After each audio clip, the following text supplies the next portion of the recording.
What's up, everybody? Podcast time. Jamie, Maddie, and Angelina. First time on the podcast? First time on the podcast. Is she good noise-wise? Because she's not in the mic. You You getting that mic. getting this mic? Eat that mic, girl. Eat the mic. I don't want to I like eat the to mic. eat, so. Eat the mic. Eat it. You don't sit up against it. It's good. Back it up. Angie has been with us for 16 years-ish. Yes. Something like that. How old's Gabe? He is 13. 13.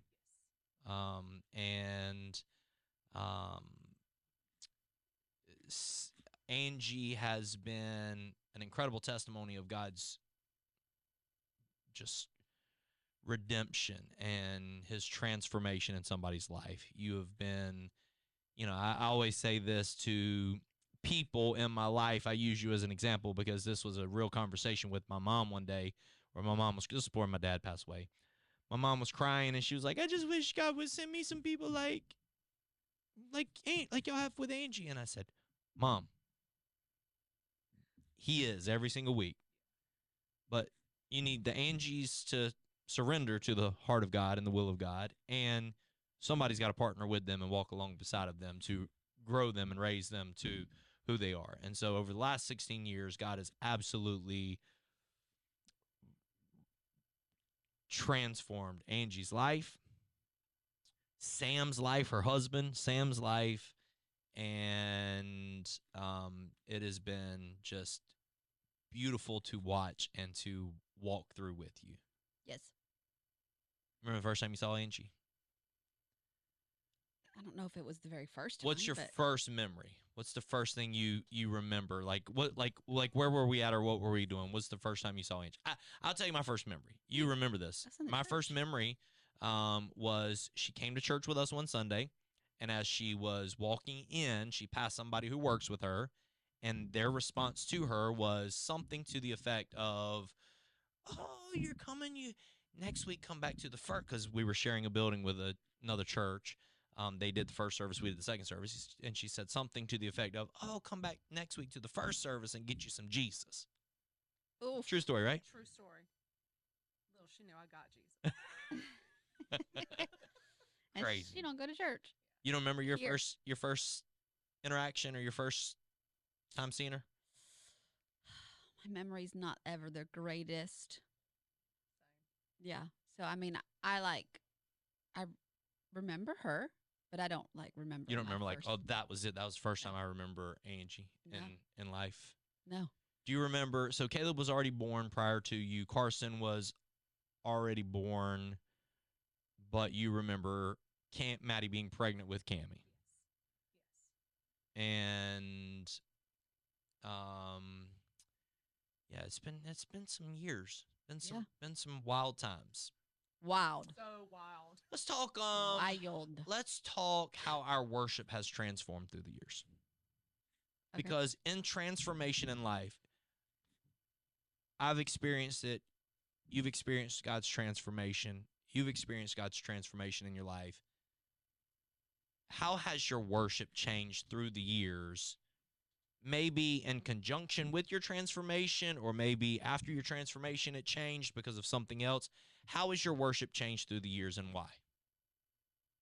You want to start? Sure. Go. I definitely can say that it has changed.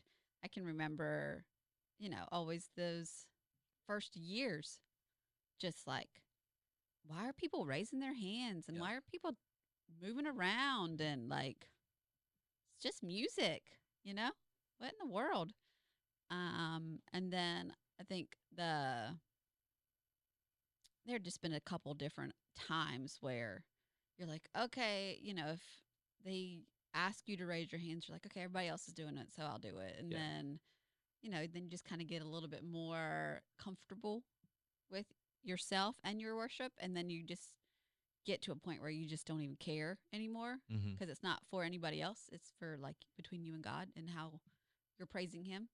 So it's just one of those things that you have to grow, kind of like how whenever you're a teenager, you don't you care about what people think about you and how you look and then you get into your 20s and you still have that, but you kind of really just don't. And then by your 30s, mid 30s, you're like, forget what everybody else thinks about me. And as Yeah. long as I like myself, that's all that matters. I feel like that's how it is with worship too. Like, oh, you care about what everybody thinks or what you're doing because they're looking at you. No, they're not even looking at you unless you're acting like a fool.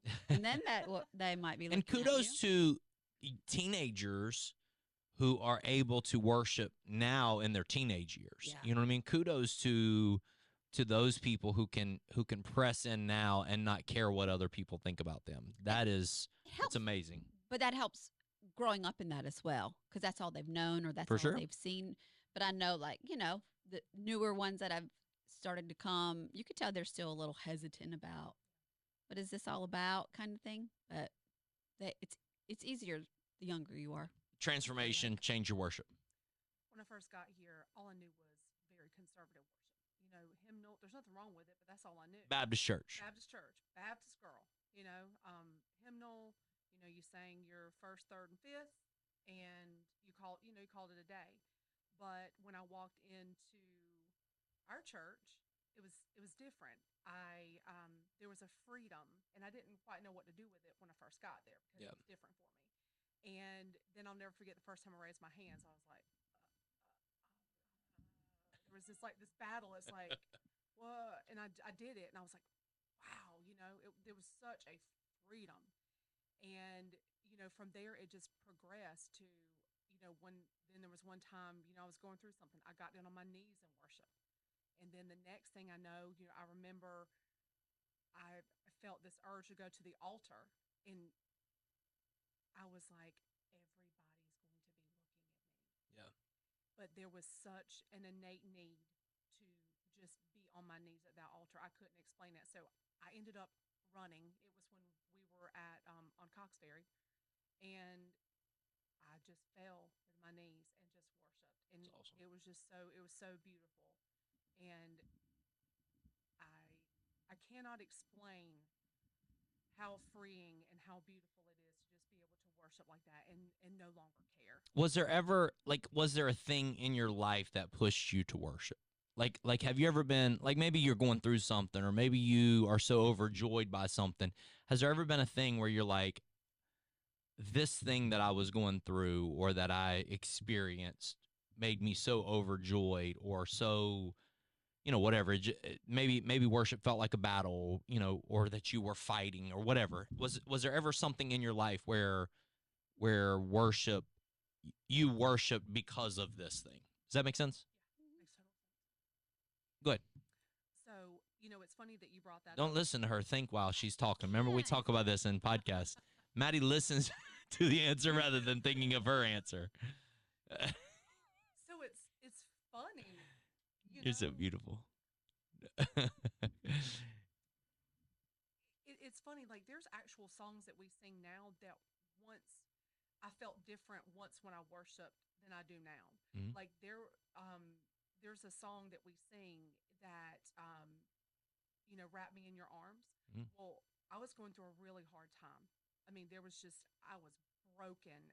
I was just all to pieces, and I can just remember just crying and just begging God to meet me in that place. And I was just didn't know how I was going to make it. Didn't know what I was going to do. And so he got me through that. And now when we sing that song, I'm in a different place For of sure. life. And it's like there's this overjoy, like, So beautiful, what? isn't it? Yes. Yeah. Yeah. Yeah. You got yours ready? Nah. Too interested in what she had to say. Yeah. I'm a good listener. You are a good listener. Not a good talker. Whenever I did, a few years back, I talked about my story with "No weapon formed against me shall prosper." Oh, it won't work. Anyways, Fred Hammond's the man.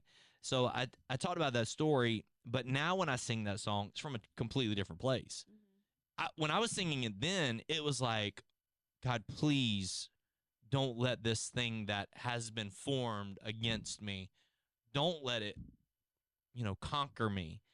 Yeah. And it was like almost a prayer of, God, please don't let that happen to me. And then now I'm singing it from a place of he's brought me through, and now I'm here in this season going, no weapon formed against me. Almost from a place of confidence now, boldness now, where then it was encouragement and strength to make it through. It's very interesting how that works. How about you? You got a moment in your life where you're like, man, worshiped in this moment? I don't think it really didn't like pertain to me. It was somebody else, but that song, is it Surrounded, or This Is How I Fight My Battles? Yep. What's the name of that? Yeah. Is that Surrounded? Yeah. Surrounded? Somebody that is near and dear to us was fighting some issues, and that was the last song that was sung um before things happened with that person. And so it hit me emotionally because I was trying to like worship and pray for that person as that song was being sung. And so I think that just pushed me to a different level in my worship because I believed in it so much and was like, yep, this is, prayer and just kind of giving everything up and just, knowing that I was being surrounded by him and he was fighting the battle for me. I didn't have to fight it. Kind of just changed how I worshiped. Yeah. It was more like, okay, this is good. And then I know that whenever I was going through the anxiety and all that the very first time, like that was just one of those songs that was like a battle song for me that I would just put that on just to kind of remind myself of who God is and what he can do. Yeah, it's really interesting because one of the things that somehow on my algorithm of Instagram. Oh, don't even ask me about mine. It's your algorithm fun. Is terrible. Terrible. She sends me stuff and I'll text her. I'm like, I'm not opening this because it's not messing up my algorithm. But somehow on my algorithm of Instagram, there's this theme that has been coming up lately of almost from a business entrepreneurial type stance of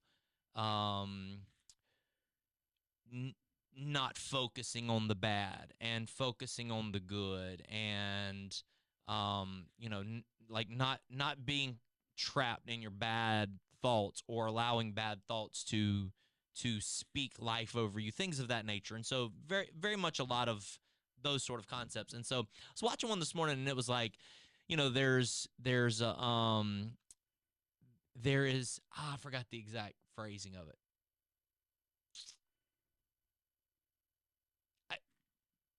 I'm going to get the statistic wrong. Something to the effect of it takes 9 kind words spoken over you to get you to stop thinking about the one negative word spoken over you.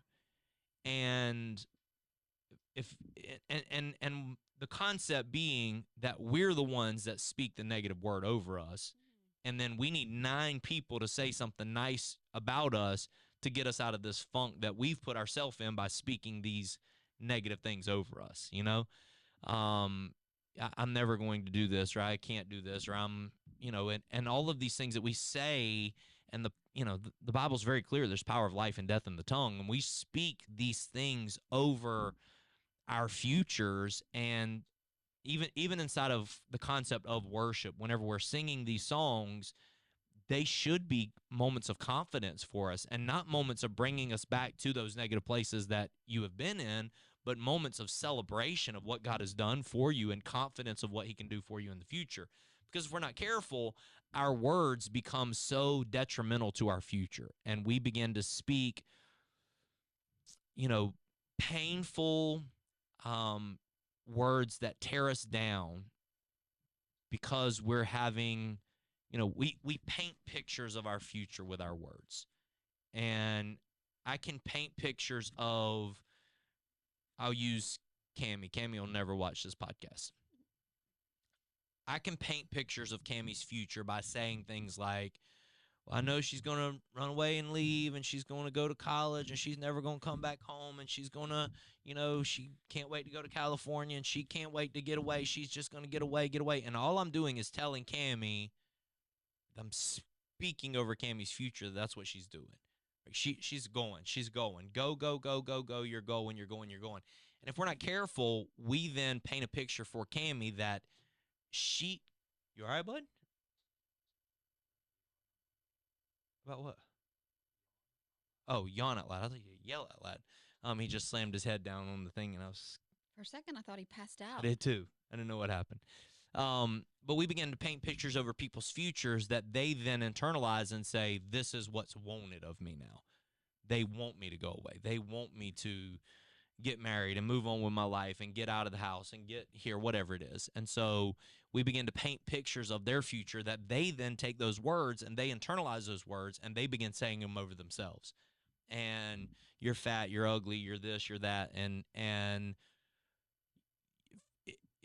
I am a beautiful portrait of insecurity where my life has been awesome and amazing, but because of some words spoken over me, said over me, I held on to them and I became that little 4'11", kid that even now still struggle to not see myself as that, I'm sure that fat kid mentality, and so you have to find a way to speak life over every situation. And so even inside of worship, it's that same concept where I'm in this moment, not declaring the song, whatever it is, no weapon formed against me, not so that it takes me back to this place where I was beat down and discouraged, but so that it reminds me of what God has done in me and then declares words over my future of what is to come, So anyways,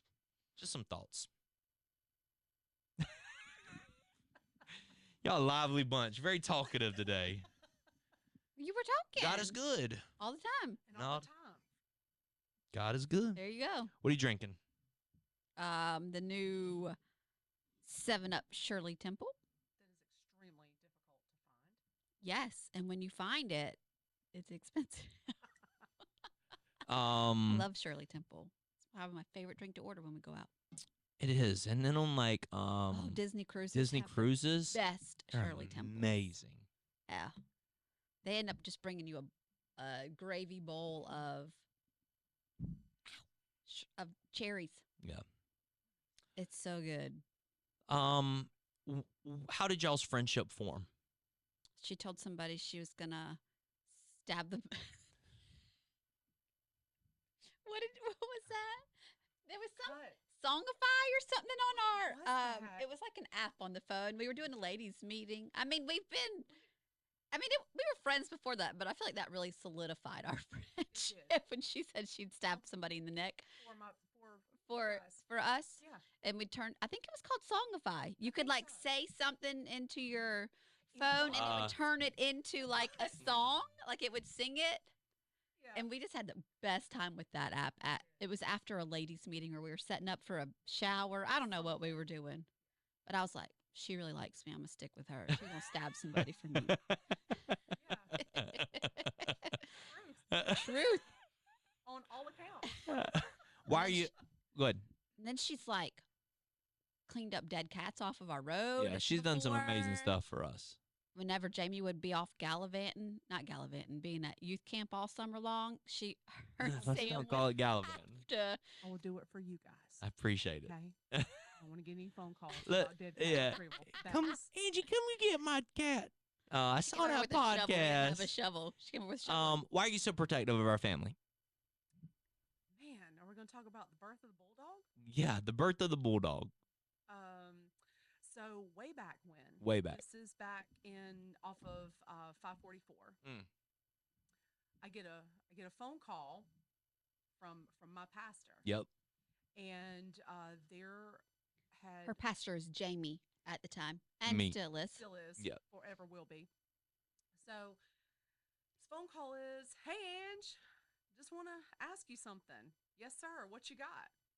And proceeded to ask me if I had said all of these ridiculous things that I had never said. Because I'm a little bit crazy.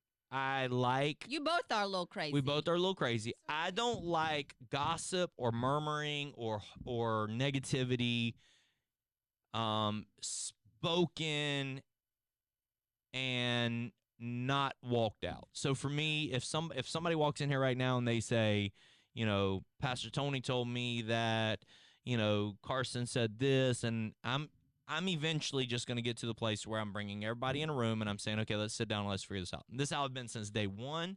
And God has used this heart to protect unity in our church and used amazing people like you to help protect unity in our church. So I'm a little bit crazy and have always been. So here I was in a crazy moment of mine. And I respect it. I respected it so much. I love the opportunity that you wanted to hunt it down and you wanted to find out what my side of the story was, because you could have very well just believed what you heard, and that would have been it. And then there would just been a completely different view that you both would have had of me. But not only did you explain and you tell me what happened, but then you let me call the people that said that I said these things. And that's how this was solidified, because I respect somebody that is going to call me and if I would have said it, call me out on it. Because there's times that we say things that we do need to be called out on. For sure. Everybody's guilty of it, but I call myself out most of the time. For sure. Yeah. But it was just that, and the opportunity, and then seeing who you both really were. You're the same no matter where you are. It doesn't matter if you're in the pulpit, if you're in Walmart on Black Friday. It doesn't matter. You're the same people. And that resonated with me because I had been surrounded by so much fakeness in my life. Yeah. And I just wanted real. And so that's why. And you fought for me. You both always fought for me and my family when everybody else would have just walked away, because sometimes it was ugly. It was hard. It was hard stuff. And you never turned your backs on me. So that's why I protect, and I understand the vision. I understand why we have to. And yeah, I will do that. Your mom, I texted your mom yesterday and told her happy birthday, and she texted me back and she said, I don't want to misquote. Let me read it exactly. Your mom's amazing. She is amazing. I said, happy birthday. I'm so proud of you. She said, thank you, Pastor Jamie. I love you. You are my hero. Aww. I was like, oh, man, that kind of made me, thank you. That was sweet. Made me tear up a little bit. She's sweet. She is. I had to work on being sweet sometimes. You too. You're the sweetest thing I ever seen.